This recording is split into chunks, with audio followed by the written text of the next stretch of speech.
રાજકોટ સહિત ગુજરાતમાં ભાજપના શાસનમાં બેફામ ગુનાખોરી ફેલાઈ છે। આવા આક્ષેપો કોંગ્રેસ દ્વારા કરાયા છે।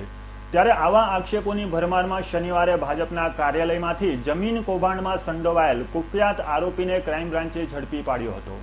કોંગ્રેસ દ્વારા કરવામાં આવેલા આક્ષેપો સાચા પડતા શહેરભરમાં ભારે ચકચાર મચી જવા પામી હતી।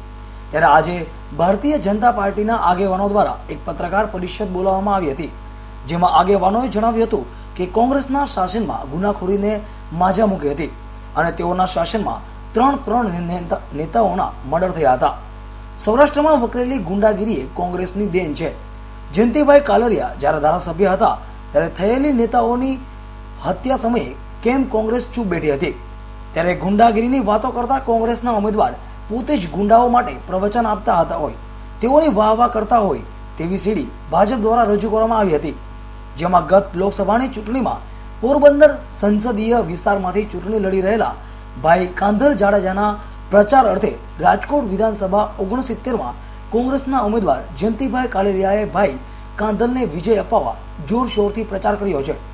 જોકે કાંધલ જાડેજા માટે જયંતિભાઈ કાલરિયાના પ્રચાર કરતા એક સમયે કાંધલ જાડેજા ઉપર 9 ગુનાઓ દાખલ થયા છે, જેમાં 7 ગુનાઓમાં હથિયાર ધારણો છે અને 1 ગુનો બસ સળગાવવાનો છે।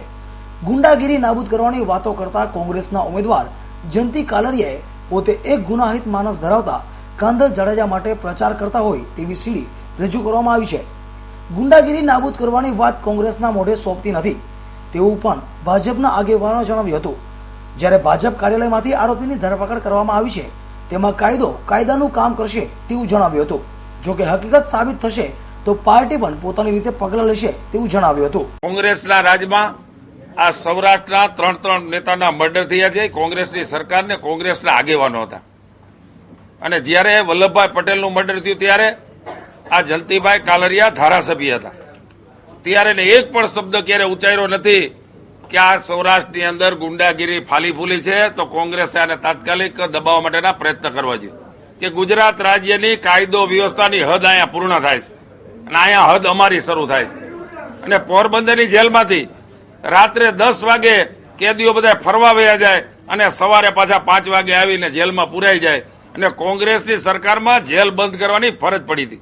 ગઈકાલે જે બનાવ બન્યો મિત્રો, અત્યારે ચૂંટણી છે, ચૂંટણીની અંદર હજારો કાર્યકર્તા કાર્યાલયમાં આવતા હોય, એના ભાગરૂપે આ કાર્યકર્તા કાર્યાલયમાં આવ્યા હતા। જો એને ગુંડાગીરીને અમારે પ્રોત્સાહન આપવું હોત તો કાર્યાલયમાં આવીને પોલીસ પકડી ન શકે, આપણે સમજી શકો છો। અમે કોઈને પ્રોત્સાહન આપવા માંગતા નથી।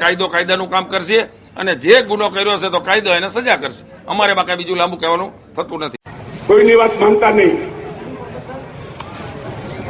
માનતો તો ભવિષ્યમાં કાયમ માટે પસ્તાશો।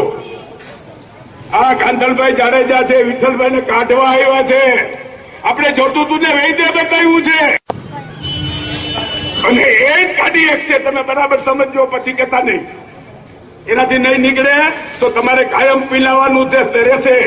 હાલ રાજકોટની પેટા ચૂંટણી બંને પક્ષ માટે ગુંડાગીરીનો મુદ્દો બની ગયો હોય તેમ લાગી રહ્યું છે।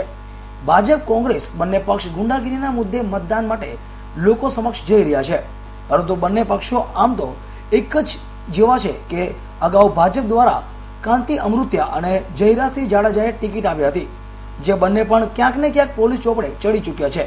જ્યારે કોંગ્રેસ પક્ષે વિઠ્ઠલ રાદડિયા અને કાંધલ જાડેજાને ટિકિટ આપી હતી, જેઓ પણ પોલીસના ચોપડે ચડી ચૂક્યા છે। આમ જોવા જઈએ તો બંને પક્ષોના ગુનાહિત માનસ ધરાવતા લોકો સાથે સંકળાયેલા છે, જેથી એક પણના વખાણ કરવા જેવા નથી। ત્યારે આ ચૂંટણીમાં મતદાન માટે ગુંડાગીરીનો મુદ્દો જે બંને પક્ષ દ્વારા રજૂ કરવામાં આવ્યો છે તે કોને ફાયદો કરાવશે અને કોને નુકસાન કરાવશે તે તો આગામી સમય જ બતાવશે। Devang Bhojani, S9 news, Rajkot.